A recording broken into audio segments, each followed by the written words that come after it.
finnur tapina fyrir Þórsum í dag, seinni hálfleikur svolítið sem fer hjá okkur, hvað gerist þar?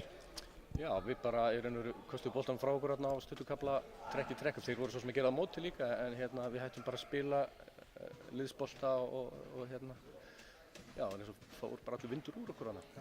Fyrri hálfleikur jafn en ofboðslega skítinn leikur, svona svolítið eins og hléðið sett í mönnum? Já, algjörlega, þetta var svona svolítið, hvað segir maður, haustbragur á fyrri hálfleik. En já, ég meina, það er bara svona. Kannski líka svekkjandi að því að mikið undir í dag og svolítið einbeitingarleysi hjá þínum mönnum í seinni hálfleik.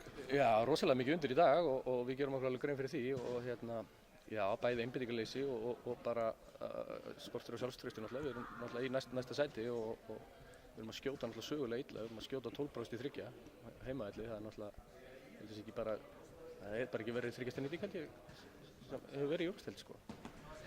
Nú er framöndan leikur á móti Val næsta fimmtudag, það spila þétt núna og það geta örlögin ráðist. Hvernig farið þið inn í það? Já, við náttúrulega bara sleikjum sárin í kvöld og byrjum að undirbúa okkur fyrir þannig leik. Það er náttúrulega bara, það þarf margt að gerast til þetta gangi upp hjá okkur en við höldum enn í vonuna og ætlum okkur að gera allt sem í okkar valdi stendur til þess að halda liðinu í deildinni.